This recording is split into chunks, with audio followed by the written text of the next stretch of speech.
We are back for Marvel Legends March Madness, round of 32. Here's where we stand right now with the bracket.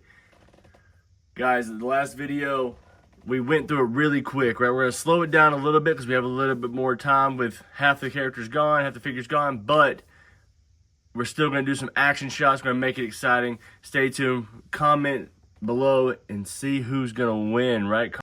Okay, so the score is going to stay the same. What we're going to do is it's going to be based on the figure art, the figure articulation, their power in comics, in movies, in TV shows, and whatever they're in. And then there might be a little bit of, hey, I like this figure best because of this or because of that. Or maybe we go into, this guy came with some other hands or extra heads and other accessories. So for round one, I'm going to break it down. We're going to show you how I'm going to grade it out. And then we're going to do some action. So first round is versus Sabretooth and Supreme Strange. So now when we look at it, what we want to look into is going to be figure detail, right? So the paint detail on Supreme Strange, it's okay. I would say that it's probably with the cape and everything and the eyes being painted in, I'd say he's probably a 6.5 on his figure art, right?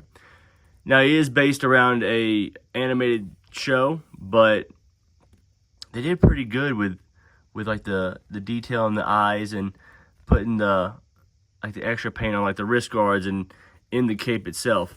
Now, Sabretooth is really simple, you know, just the brown and yellow, but his face is where we get the detail. You know, the white eyes, the coloration in the hair. So I'm going to say they're about equal on the paint scale, you know. Simplicity doesn't necessarily mean that it gets marked down.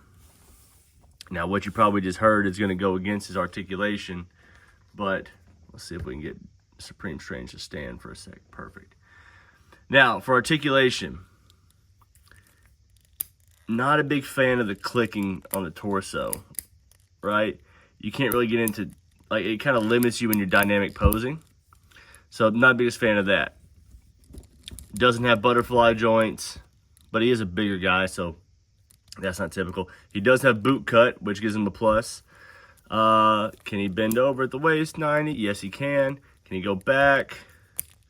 A little bit in the torso. So he's got some pretty decent articulation for a pretty big guy. So for his articulation, we're probably going to call him at about, again, probably a 6.5. Now, Supreme Strange, on the other hand, the thing about the Doctor Strange figures is he kind of comes in like a suited body, right? Like, so not much torso articulation with this rubber for his like tunic. You can't really get much split in there, so he's not moving around. So he's going to get a 3.5 on his articulation. Okay, then we go into comic power. Comic power, you're not beating Supreme Strange, right? He's up there probably around the 8 or the 9 range on just power alone. So that's going to give him a big boost on that. Sabretooth, strong guy, probably a step below what you would grade out a Wolverine at. So I'm probably putting him at like a 6. So when we average it out, the final score we're going to get is going to average out to about the same, looking at about 6.5 for both of them. So whenever it's close, get back there, stand up, get back there, stand up. Come on. Also, their ability to be able to stand on their own is also going to affect their score, right? So if it's somebody that I just keep having to mess with, they keep falling over, I'm going to leave that in. I'm going to let you see, you know, this is why they ended up getting rated a little bit lower. So if they're close like they are, then I take this 12-sided Dungeon & Dragon die and I roll it. So this one would be for Sabretooth. He rolled an 11. They're pretty tough to beat.